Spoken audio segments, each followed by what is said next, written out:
মধ্যপ্রাচ্যের সংঘাত এবার আরও বিস্তৃত হওয়ার আশঙ্কা তৈরি হয়েছে। ইরান ও যুক্তরাষ্ট্রের পাল্টাপাল্টি হামলার মধ্যেই ইয়েমেনের ইরানপন্থী হুতি বিদ্রোহীরা সৌদি আরবের বিরুদ্ধে নৌ অবরোধের ঘোষণা দিয়েছে।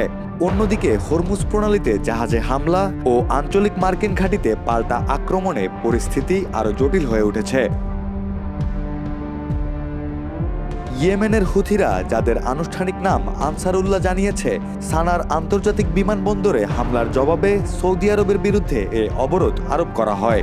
এর আগে কয়েক বছর পর প্রথমবারের মতো সৌদি আরব ও হুতিদের মধ্যে সরাসরি পাল্টা হামলার ঘটনা ঘটে। এদিকে ইরানের টানা নবম রাতের মতো বিমান ও ক্ষেপণাস্ত্র হামলা চালিয়েছে যুক্তরাষ্ট্র। তবে পাল্টা জবাব দিয়ে তেহরান দেখাচ্ছে মার্কিন সামরিক চাপ সামলে তারা আঞ্চলিক পর্যায়ে হামলা চালানোর সক্ষমতা রাখে।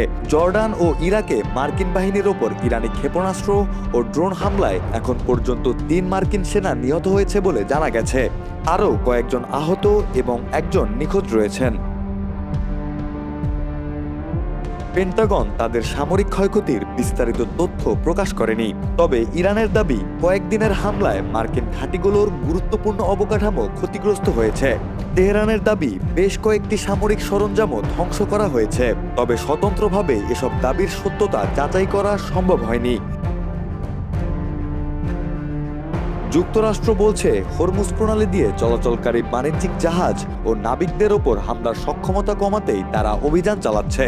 মার্কিন সেন্ট্রাল কমান্ড সেন্টকম জানিয়েছে ইরানের সামরিক সক্ষমতা লক্ষ্য করে হামলা অব্যাহত থাকবে। তবে যুক্তরাষ্ট্রের হামলায় ইরানের সামরিক শক্তি কতটা দুর্বল হয়েছে তা এখনও স্পষ্ট নয়। বিশেষজ্ঞদের মতে ইরানের কাছে এখনও বিপুল সংখ্যক ক্ষেপণাস্ত্র ও ড্রোন মজুদ থাকতে পারে। মার্কিন ভাইস প্রেসিডেন্ট জেডি ভ্যান্সও স্বীকার করেছেন, শুধু বিমান হামলার মাধ্যমে হরমুজ প্রণালীর নিরাপত্তা নিশ্চিত করা কঠিন। তার ভাষ্য, ইরানের জাহাজে হামলার সক্ষমতা পুরোপুরি বন্ধ করা সহজ নয়। এরই মধ্যে হরমুজ প্রণালীতে একটি জাহাজ হামলার শিকার হয়েছে। বিস্ফোরণের পর জাহাজটিতে আগুন ধরে যায়। পরে জাহাজ থেকে বেরিয়ে আসা আরোহীদের একটি টাগবোট গিয়ে উদ্ধার করে। আঞ্চলিক উত্তেজনার মধ্যে চীনও প্রতিক্রিয়া জানিয়েছে। চীনের পররাষ্ট্র মন্ত্রণালয়ের মুখপাত্র লিন জিয়াং সৌদি আরব সহ মধ্যপ্রাচ্যের দেশগুলোর সার্বভৌমত্ব ও নিরাপত্তার প্রতি সম্মান দেখানোর আহ্বান জানিয়েছেন। তিনি বলেন, বেসামরিক স্থাপনায় হামলার বিরোধিতা করে বেইজিং এবং রাজনৈতিক ও কূটনৈতিক পথেই সংকট সমাধানের পক্ষে।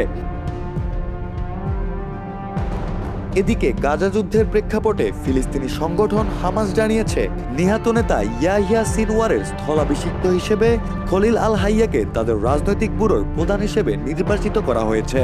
2024 সালে গাজায় ইসরায়েলি অভিযানে সিনওয়ার নিহত হন। ইরান যুক্তরাষ্ট্রের এই সংঘাত এখন আর শুধু দুই দেশের মধ্যে সীমাবদ্ধ নেই। হরমুজ প্রণালী থেকে শুরু করে সৌদি আরব, ইয়েমেন ও উপসাগরীয় অঞ্চলে এর প্রভাব ছড়িয়ে পড়েছে। পরিস্থিতি নিয়ন্ত্রণে না এলে মধ্যপ্রাচ্যে আরও বড় সংকট তৈরি হতে পারে বলে আশঙ্কা করা হচ্ছে।